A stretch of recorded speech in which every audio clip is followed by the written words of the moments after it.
देखिए एक और बड़ी अपडेट सामने आ रही है। कीव का किला टूटता है तो इसका सीधा मतलब होगा राष्ट्रपति ज़ेलेंस्की को सरेंडर करना होगा।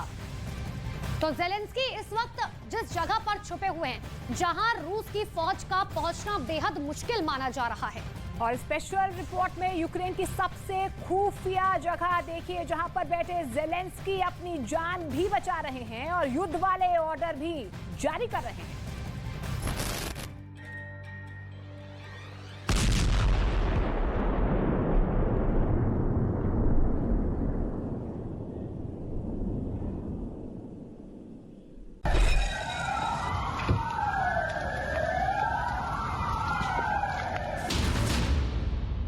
कीव की जमीन कांप रही है, आसमान धुआं धुआं है।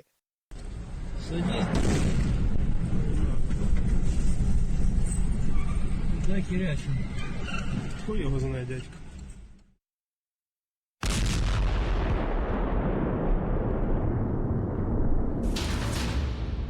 दिन हो या रात, यूक्रेन पर बम और मिसाइलों की बरसात हो रही है।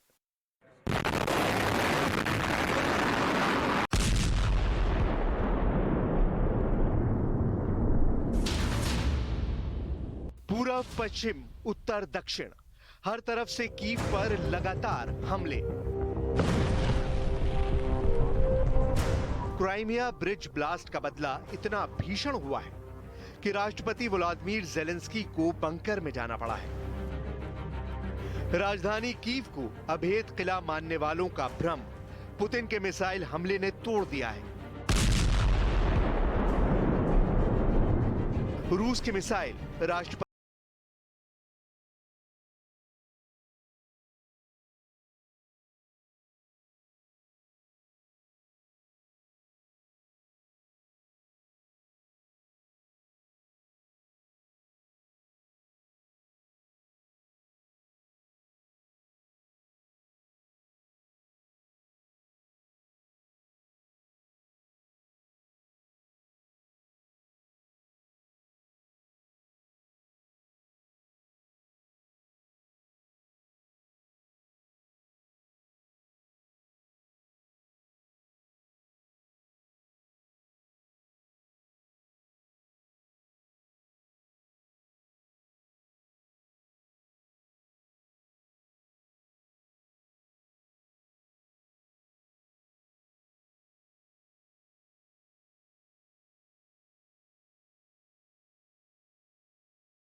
अधिकारियों के साथ मीटिंग करते हैं।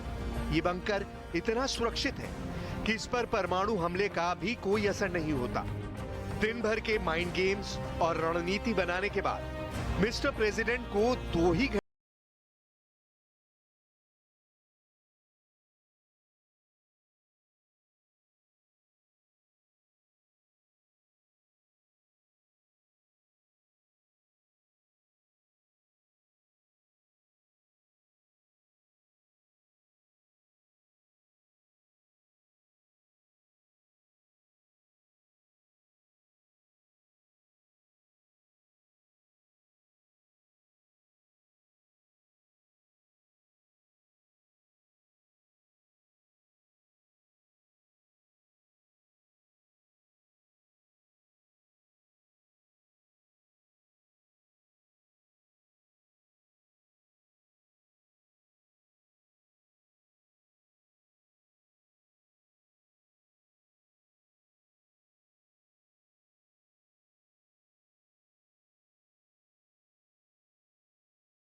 तो जिस तरीके से रूस की तरफ से हमले किए गए, अब उसको लेकर लगातार निंदा की जा रही। पूरी दुनिया इस बात पर हैरान है कि जो पुतिन जनमत संग्रह का जिक्र कर रहे थे, यूक्रेन को लेकर उनके तेवर ठंडे पड़ रहे थे, अचानक से उसमें उबाल कहां से जी हाँ, और सवाल ये भी उठ रहे हैं कि आखिर क्यों पुतिन ने वो कदम उठा लिया जो पिछले 7 महीने से रूस ने यूक्रेन के खिलाफ नहीं उठाया था, और आखिर पूर्वी यूक्रेन को दबोचते दबोचते पुतिन की सेना ने कीव का रुख क्यों किया। इतना ही नहीं, इसका एक एक जवाब आपको हम इस रिपोर्ट में दिखाएंगे।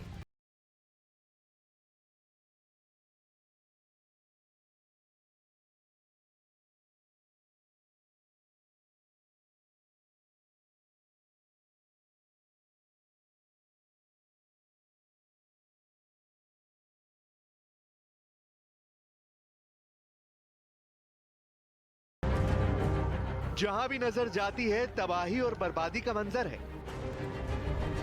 ऐसा लग रहा है कि पुतिन फाइनल वॉर छेड़ चुके हैं और अब डायरेक्ट कीव को कब्जे में लेकर युद्ध का समापन करना चाहते हैं। वरना 8 महीनों के इस युद्ध काल में अब तक कीव पर ऐसा भीषण हमला नहीं हुआ था। युद्ध के बिल्कुल शुरुआत में भी नहीं, जब कीव चारों तरफ से घिर चुका था। राष्ट्रपति जेलेंस्की का बंकर से बयान आया है, जिससे पता चलता है कि युद्ध की तीव्रता किस लेवल तक पहुंच चुकी है।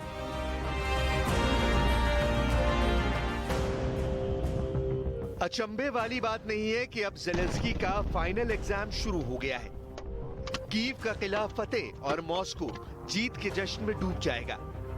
लेकिन अचानक जनमत संग्रह कराते कराते पूर्वी यूक्रेन को दबोचते दबोचते पुतिन की सेना ने कीव का रुख क्यों कर लिया, इसका जवाब खुद राष्ट्रपति पुतिन से सुनिए। क्राइमिया का पुल उड़ने के बाद पुतिन की वॉर स्ट्रैटेजी पूरी तरह बदल गई दिखती है।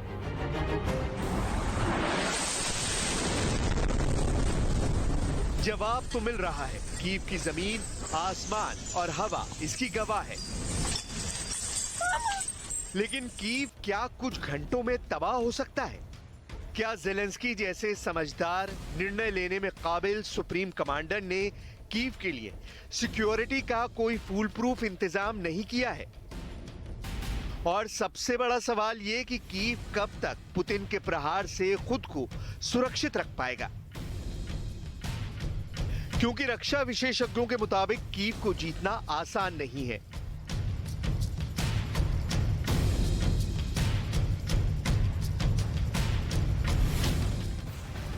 तो रूस लगातार यूक्रेन पर हमले कर रहा है। लगातार रूसी मिसाइलें यूक्रेन को तबाह कर देने का लगातार दावा भी किया जा रहा है और आमदा भी नजर आ रही है यहाँ पर रूसी सेना।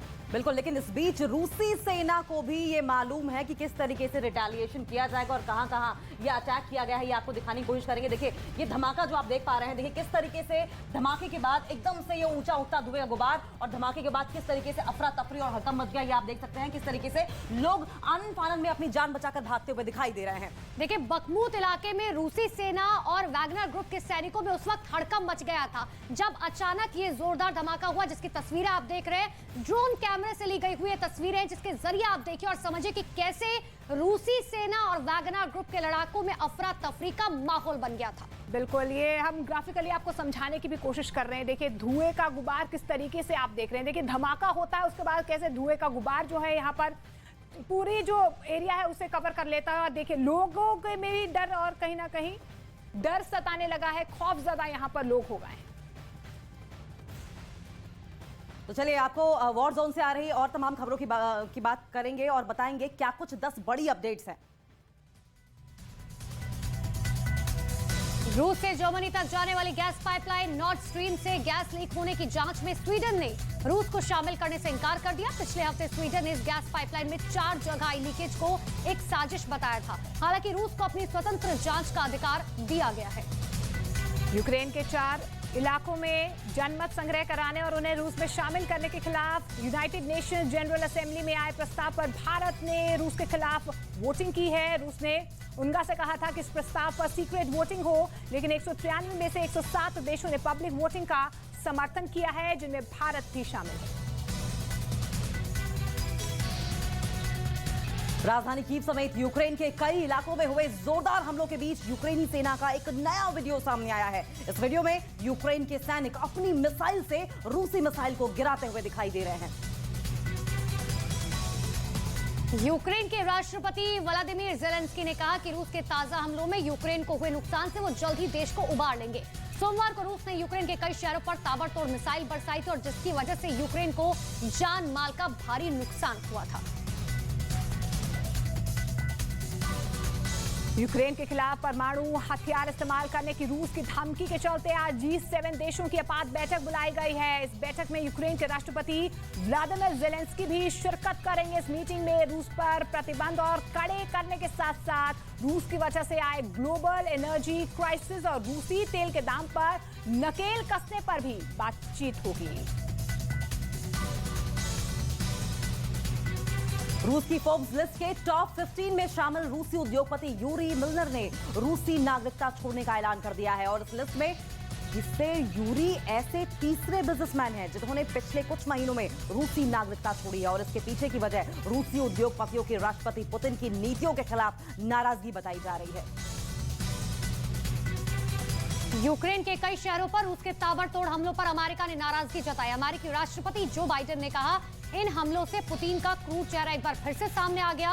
उन्होंने कहा कि यूक्रेन पर रूस के हमले गैर कानूनी हैं और अमेरिका इस लड़ाई में पूरी तरीके से यूक्रेन के साथ खड़ा है। ब्रिटेन की प्रधानमंत्री लिज ट्रस ने यह कहा है यूक्रेन पर रूस का ताजा हमला यूक्रेन की सफलता और रूस की बढ़ती निराशा दर्शाता है। ट्रस ने कहा पूरा ब्रिटेन यूक्रेन और ज़ेलेंस्की के साथ खड़ा है और पुतिन के क्रूर फैसले किसी को डरा नहीं सकते हैं। बेलारूस के राष्ट्रपति अलेक्जेंडर लुकाशेंको ने घोषणा की है कि उन्होंने रूसी राष्ट्रपति पुतिन के साथ क्षेत्रीय सैन्य दल बनाने पर राजी हो गए हैं। लुकाशेंको ने यह भी कहा कि यूक्रेन बेलारूस पर हमले की साजिश रच रहा है और ऐसे में बेलारूस यूक्रेन पर सीधा अटैक भी कर सकता है। इंटरनेशनल रेड क्रॉस सोसाइटी ने यूक्रेन में अपने ऑपरेशंस को कुछ समय के लिए रोक दिया है। ऐसा उन्होंने सुरक्षा कारणों के चलते किया। इंटरनेशनल रेड क्रॉस सोसाइटी के करीब 700 स्टाफ मेंबर्स इस समय यूक्रेन में काम कर रहे हैं, लेकिन रूस के ताजा हमलों के बाद सोसाइटी ने यह फैसला लिया है।